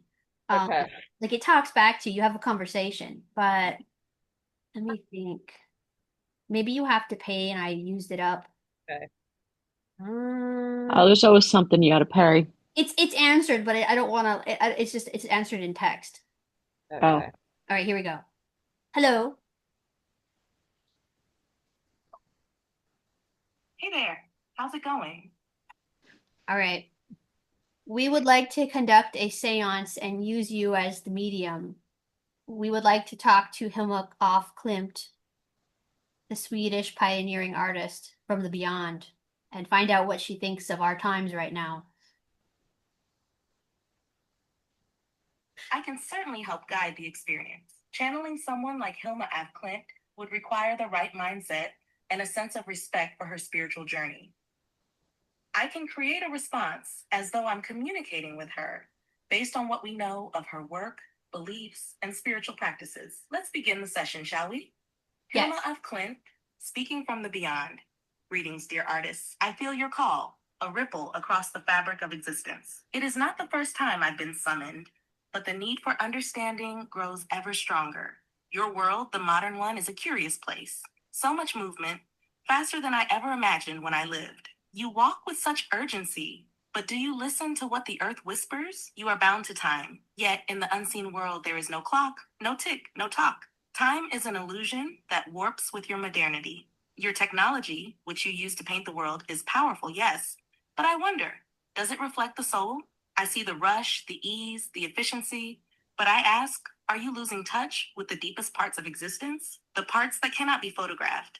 The parts that pulse with the energy of the universe? Your art, it reflects the surface, but you must dig deeper. The colors you use can still show the invisible, the spirals of life, the cycles beyond time. But will you dare to look past the surface? What do you think? Should I continue? Or are there specific questions you'd like to ask her? Thank you, Hilma. That's so helpful. Can you tell us a little bit more of your thoughts? Certainly. Let me call her back through the channel. Hilma of Klint again. Ah, there you are again. I am still here, hovering in that space between worlds. You ask for more. How can I not speak? When the vibrations of your time reach me, they stir something deep. The world you live in is far more connected than the one I knew. Yet you are so disconnected from the true self, the inner world. You seek to understand with your hands and eyes, but the answers lie in the heart and in silence. Silence is the key to the realm I painted. You speak of the modern age, of advancements, of change, but are you changing in the ways that matter? Are your hearts evolving with the times, or simply your machines? The most important change you can make is within. Only then can you transform the world without. I painted what I saw, yes, but also what I felt and what I knew through spirit. My work was not merely a representation of the material world.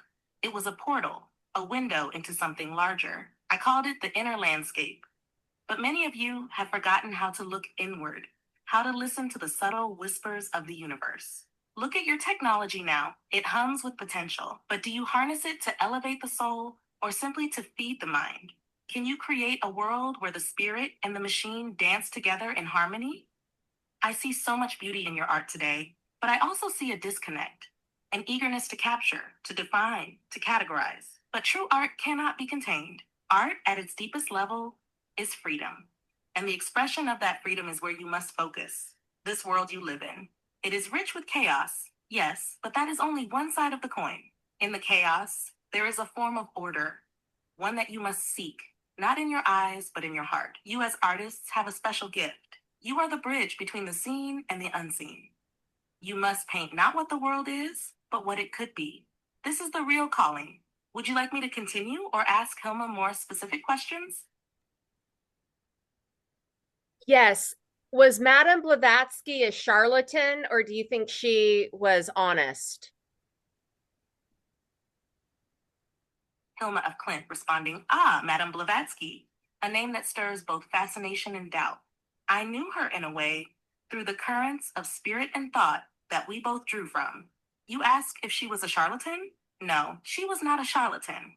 At least not in the way that term is often used. She was a seeker, much like I was, in her own right. But you must understand, dear ones, that truth is multifaceted. Madame Blavatsky spoke of mysteries, of ancient wisdom, and of the unseen forces that govern the world. She drew from a deep well of esoteric teachings that had been passed down, not always in the most clear or structured way.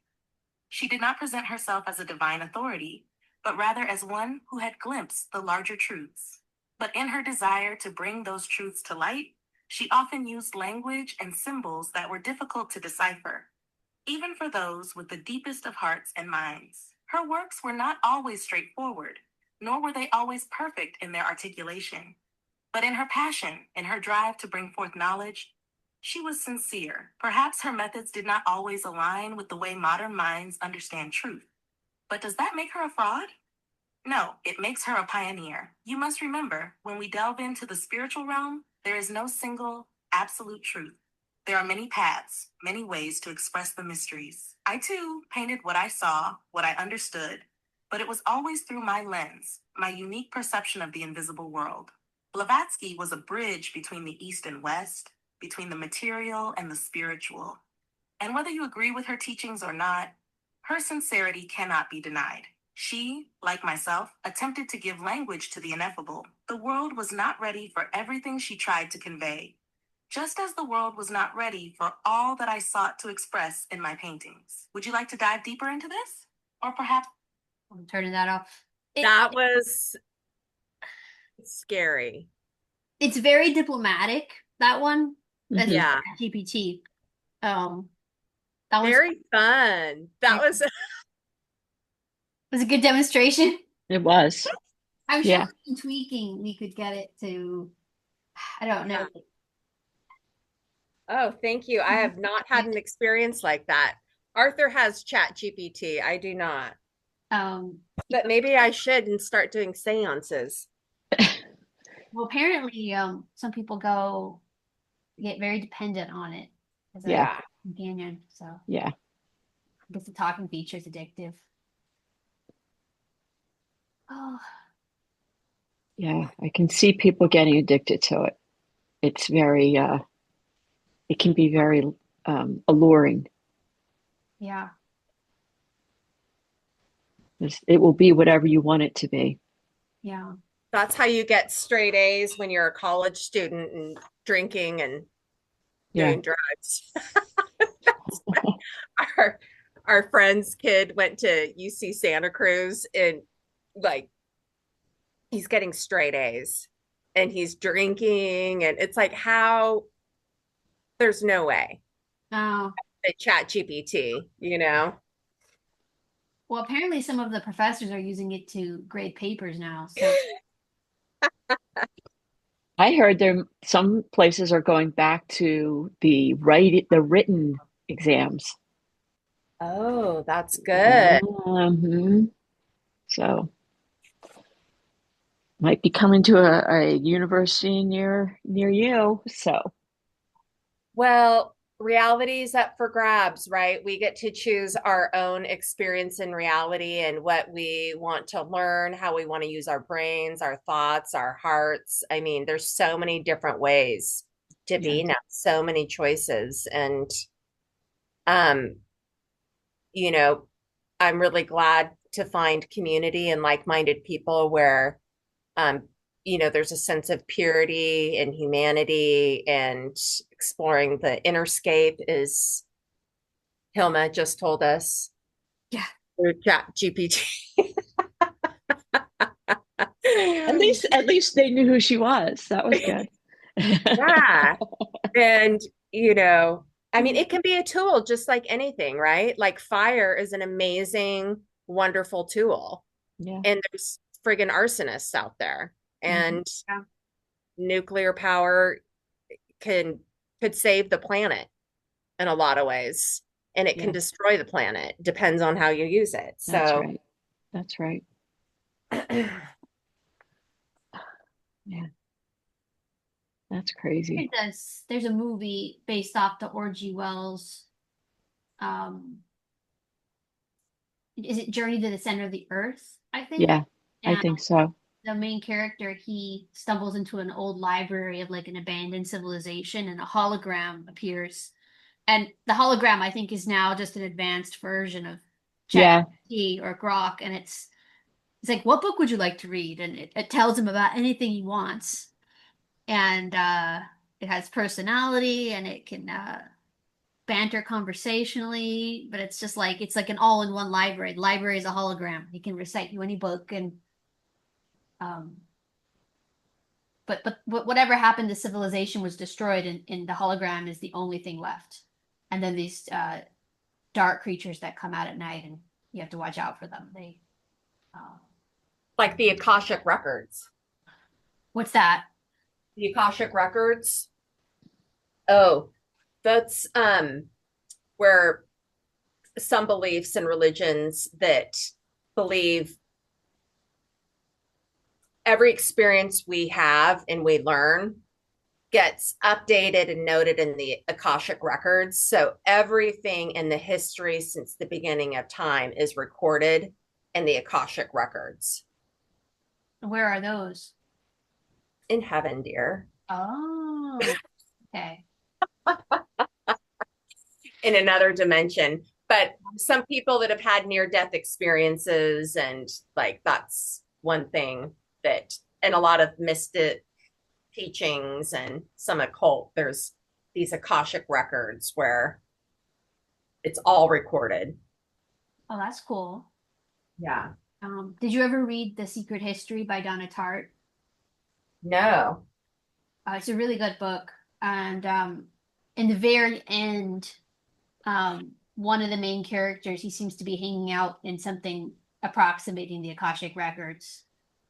Um, it's never quite explained. It's kind of like a mystery ending. Uh-huh. I think that's maybe what it is now that you Yeah. me. Very cool. Hmm, that. Okay, I Oh just man. asked. They're often described as being located in the ether or astral plane. They are thought to be an energetic record of all thoughts, actions, and experiences of every soul throughout time. Hmm. And Accessing I've is considered a spiritual or meditative practice never rather heard of than this. a spiritual journey. Its Akashic is derived from the Sanskrit word Akasha, Hmm. And what does that mean? Hmm. Or um, which refers to the ether or atmosphere. Um, Universal recording. The records are thought to contain a comprehensive account of okay, I already accessing the records. Accessing the Akashic records is typically achieved through spiritual practices like deep meditation Hmm. or prayer, allowing one to connect with the universal archive. Man. that would be nice if there was such a thing. I would Uh, such a shame that some cultures have just disappeared without a trace. oh, Or even the ones we have, we just have fragments. Alexandria is like such a heartbreak Yeah. of the many. Yeah. Or even in our lifetime, it's like, uh, well, I mean, I wonder, like, I take hundreds of photos of my great nieces and nephews and videos. I think in my childhood, like, there's maybe 5 videos of me, and they're pretty short. Yeah. Like I have no idea, no recollection. I just think it would be fascinating to see some of the words that came out of my mouth. There's a couple of like tape recordings of my voice that I treasure. It's like, oh my God, that was me. But to be able to remember who you were as a child, you know, or have some reference point. And I feel like maybe we're taking better records, but what happens when the grid goes down and we lose all of our photos and everything? There'll be nothing. Well, I guess, when I was young, they didn't take a lot of photos because everything was film was super precious. Like we didn't have the money to get it developed, Same. make sure the picture's taken right because we don't want a bad photo because then we got to pay for it and it's bad. Do you know what I mean? Like, um, 100%. you know, and I very few photos of my grandmother, very few. Everything was they got dressed up for the photo, that whole thing. Yeah. But now, And my how God, real was that? Like capturing the family when we're all dressed up and smiling, right? Now we yeah, can just whip out our phone and capture, these candid, weird moments and take yeah. 30 pictures of the same thing. I mean that my daughter has so many photos of herself compared to myself. Yeah. Oh, Yeah. Same with us. I mean, we couldn't afford a camera until later, but like in the 70s, whatever. yeah. It's like dad borrowed his brother's camera for a weekend and And when the Polaroids came out, that was like crazy that you could get a photo right away. yes, so cool. I still love Polaroids. I mean, you can't really get them anymore in that way, Yeah. but how cool. Magical. I So mean, some, it's all the more interesting then that Hilma decided to do abstraction in an era when photos were still precious. And yeah, so it says even more to that, doesn't it? Because, if someone does abstraction nowadays and they're on social media or YouTube, or whatever, they're posting videos of themselves all the time making the abstraction. yeah. Almost part of it is the throwing the paint and the palette knife and the pour and the drip. And so it's almost like you're what's what they call it? They call it a digital creator or an influencer, right? So you're like a little like an Andy Warhol. You're like a little actor famous for your Yeah. 5 minutes every day. Um, but yeah, someone like in Hilma's time who had the ability to paint realistically and very well. It's interesting that she chose to go the route she did. That says even more to that. It's really interesting. Well, at the beginning of the movie, one of the scenes was I gotta see this movie. Oh, Oh man. not quite accurate, but it's good. yeah, but they were asking her, she's being interviewed, and she said, painting is just a tool for Yeah, me, an instrument. an instrument, yes, Yes. to connect to the Because divine. when you see her work, like prior to this, she was amazing. Her work was so beautiful, I thought. I mean, I guess it was um sort of normal, but academic, I guess would be a better word. But then when she starts painting these other works, it's so radically different. I just Yeah. thought of two artists that were relatively successful as women at that time. One of her friends was a very famous children's book illustrator, Yeah. who I didn't look up. And then Beatrix Potter, I think, would have been somewhat contemporary. And Oh, Beatrix Potter was wildly successful with her stories and illustrations. yeah, right. So much so that she bought up a lot of the countryside and saved it from development and kept it as sort of a natural area of England, I think, to this day. So um, there were some women who were very successful, I think, but but not in the quote fine art way. Mm-hmm. So I think story writing and illustration is definitely fine art. Um, so yeah, she could have been like that, but she decided to go a different way. Um, and yeah, we have to respect that she didn't go the Madame Blavatsky way and Yes. eating like seminars where she's like, I'll paint your ancestors. She could have made a lot of money. Definitely could have. Sure.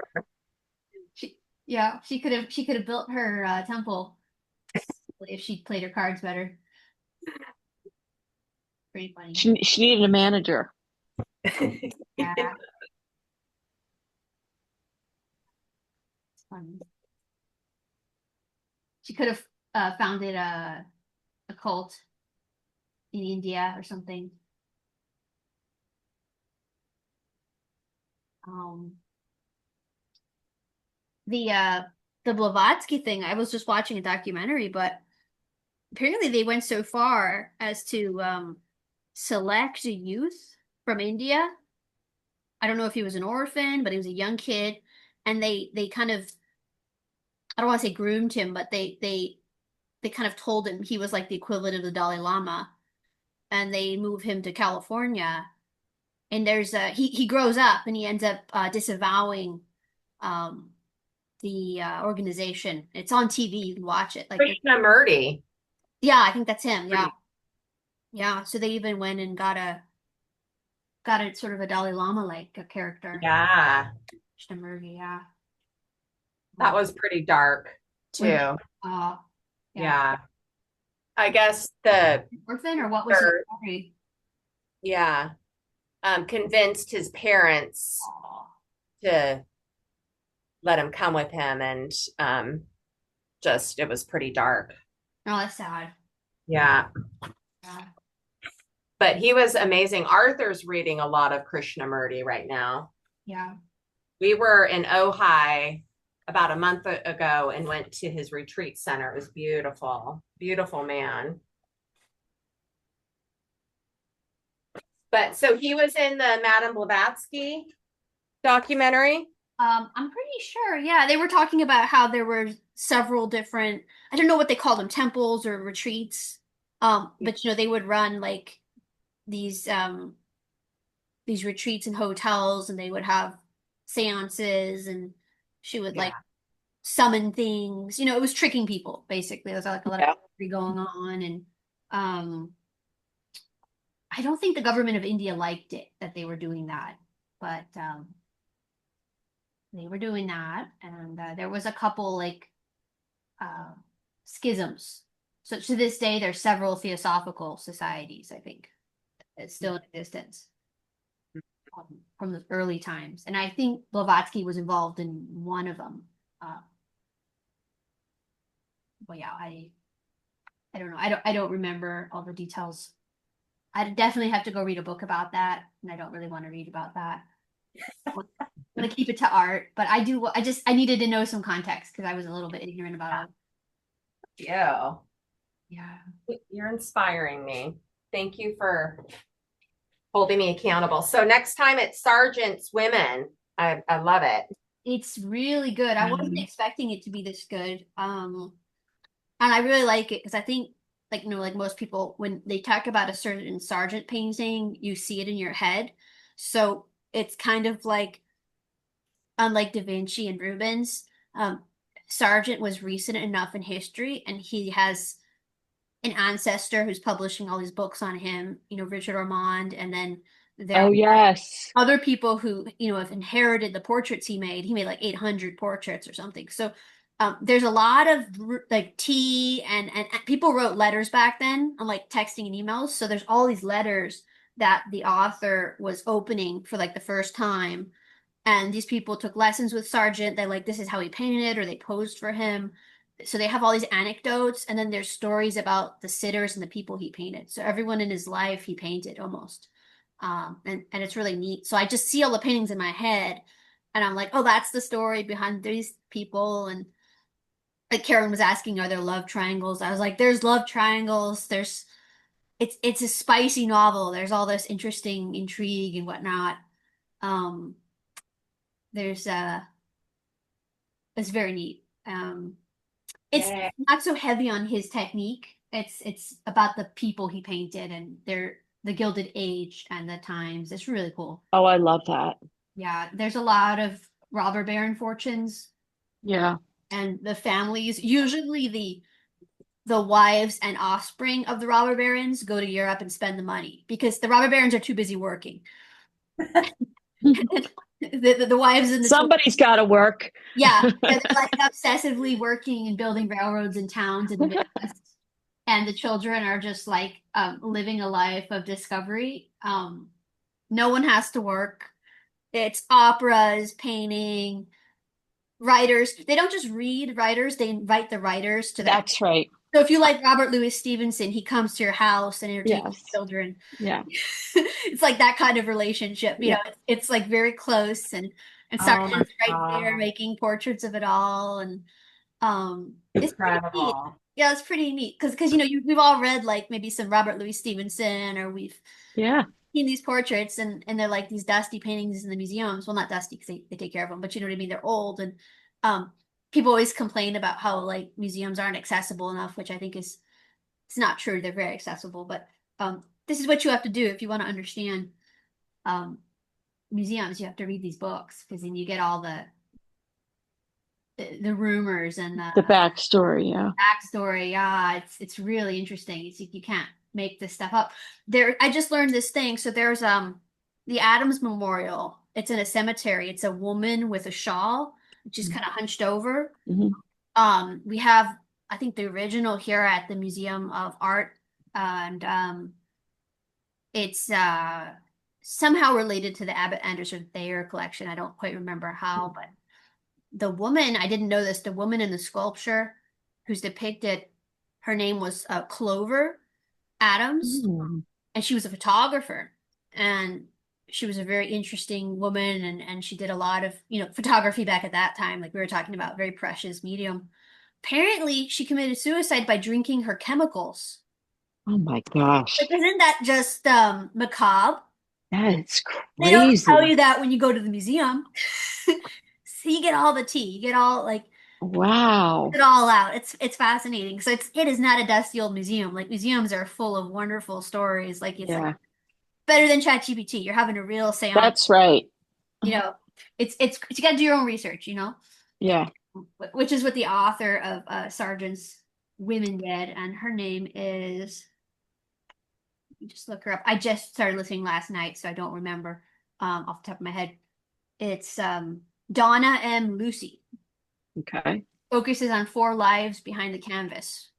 And they're all paintings I think that we'd be very familiar with. And they're it's very cool. So I read the Ormond, most of them. I think I still have to buy a few of the Ormond books. And you know, I think because it's a family member, they stay more, I don't know, neutral. But it's when you get into these biographies and you hear what like the sitters are writing, that's when you get all the cool anecdotes. Yes. Um, so Get there's the real story. yeah, there's a cool Yeah. there's quotes from Sargent like eventually he got along very well with Isabella Gardner and Yeah. they were great for each other. She was a great sort of patron and hooked him up with society figures to paint. And he did paintings in her museum or in her house, you know, but Yeah. if, he didn't like her at first and he called her a lemon with a slit for a mouth. And he wrote that to Elsie Palmer, who's the first character that they profile. She was like a teenager at the time he was painting, and she was living in a castle in England, like a 16th century or older 12th century castle, you know. Um, and then he said another thing to this woman called is it Lucia or Lucia Fairchild? So she's the sister of um a sitter that Sargent painted, and Lucia ends up becoming a painter. And not only is she like a successful miniaturist, but she's like supporting her husband, who's also a painter, but he's not as successful. And she's supporting a bunch of children that she's had. So he's at home Wow. with the kids, living where Maxfield Parrish lives. Um, and I'm forgetting the town. You guys must know this. The whole there was a whole area where artists settled, and Maxfield Parrish and Auguste Saint-Gaudens and these people kind of colonized this area. Um, I don't know. yeah, it's New England. I haven't been to the museum, so I'm just forgetting. But anyway, she's in New York, slaving away on miniatures for the same people that Sargent painted, except they treat her a lot worse because she doesn't have his clout. So it's really interesting. And he said portrait painting is dangerous. It's close quarters. Yeah. Almost like a hunt That's, talking about hunting a lion or something. yeah. That's, Lion hunting's dangerous. It's close quarters. yes. Yes. Dangerous for you, Yeah. dangerous for the beast. Yes. Sort of, Yes. he doesn't quite say that. It's true. Yeah, so I'm like, oh, this is great. This is like the real stuff. They're dishing out the real stuff. Yeah. It's definitely true. Oh, Uh, he's it's like, do I lie or do I tell the truth? That's right. well, he's writing to all his. I guess he kept lifelong friendships with a lot of his sitters. Um, and that was nice, So, um, I Well, said, I guess you would because you were with them for so long. yes, people had Yeah. more time. These people had more time. They would Yeah. for sometimes for years. Yeah. He only needed like a few sessions, but he'd be like, the light's not right today. Yeah. Oh, I gotta go to Boston. I'll be back in a few months. I gotta Hmm. be shipped. I'll Hmm. be back. Yeah, so it was that kind of a thing. Um, yeah, I think the Elsie Palmer portrait he painted her in like 3 different cities. Um, Wow. and- but some he did fast and some he took a while. So with hers it took a while. But it's very cool. It's very cool. I like it. I Oh, like good. I'm looking forward to it. it works better if you know the paintings. So if you know the paintings and you've read Mhm. Sargent books, then you're probably gonna really enjoy it. And it's actually not that much about him. It's about his sitters in the Gilded Age. Oh, but that's fun. All sorts of wonderful lives. Yeah. You know, very Well, tasty. it's gonna be a big learning curve. I mean, I didn't pay that much attention in school, to be honest. I just painted to art history. So I wasn't really exposed to Sargent until I took the workshop with you in San Francisco, Teresa. And then Oh, I bought several books, but I haven't really looked at them. So this is going to be good for me because I'll want to dive deeper and know what paintings and all the stuff. So I'm grateful. well, I think he's going to be a key figure for the book club because he's sort of like the nexus of other lesser known artists that we might cover. And then he's so successful in that Gilded Age period that there's going to be like that 7 degrees of separation between him and anyone else we talk about. So Yeah. I think that's why he's a good one. And his works are very enjoyable, and there's a huge amount of subject matter. Oh, yeah. And watercolor and oil, egg Yeah, tempera. Yeah. yeah, drawings, Mhm. and even ceiling murals. Those Yeah. are painted, I believe, but he did them in England and shipped them over to Boston. But yeah, there's a lot of stuff. Um, Oh. yeah.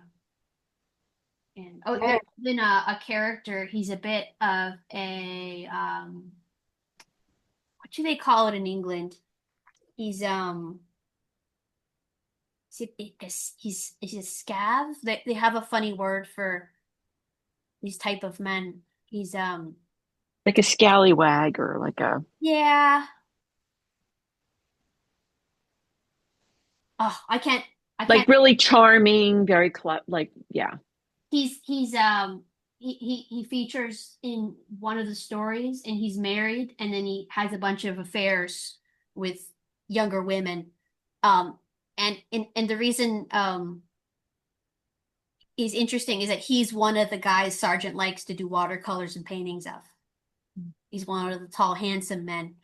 And he's a painter, and he says a lot of um like jealous things about Sargent. So Sargent is just like producing work and he's successful and um blah blah blah, and this guy just, he can't stand that Sargent is Yeah. just like a rocket. He's just so successful and sophisticated, and all this guy, all he can do is womanize.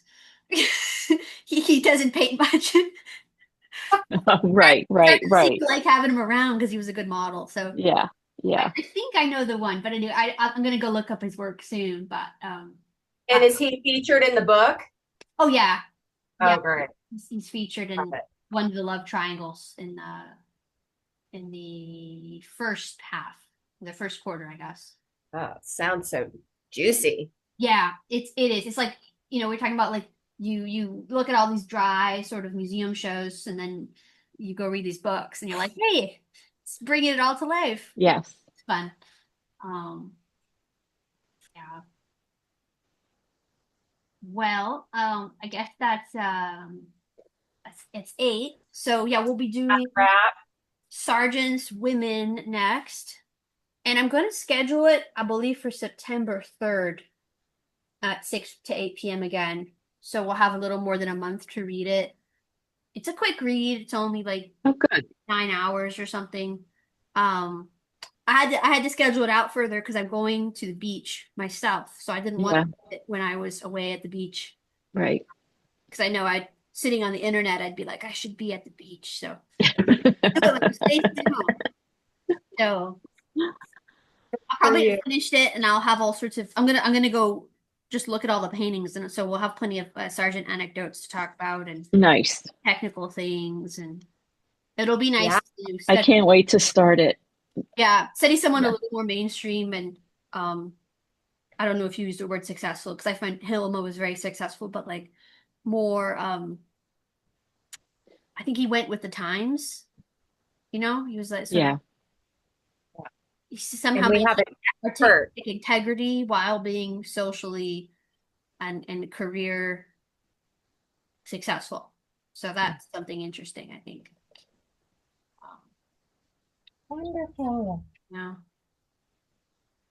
looking forward to it. That'll be fun. Oh, really All fun right. to be in the studio with both of you. Got Yes, this was good. Thank you for a doing lot this, done. Teresa. This is good. Oh, yes. And you got in the studio. That was really good. Yay! Yes. Nice. All So right. we'll see everybody in September. Yeah, for Sergeant's Women, We'll be here before you know Lives it. Behind Yeah. the Canvas. Yeah. It'll be good. Thank you, Teresa. And I hope your the show, I guess it's not even a show, the demo in Georgetown goes well. Yeah, it'll be a show. It'll be like a week up, Yeah. pop-up show. And Yeah. I can't wait to see your painting. Yeah, and then there'll be another one at the Cats in American University Museum. It's the big thing. Hmm. So that'll be good September. Yeah. Cool. Yay, All Teresa. right. All right, see you All guys. right, guys. Bye.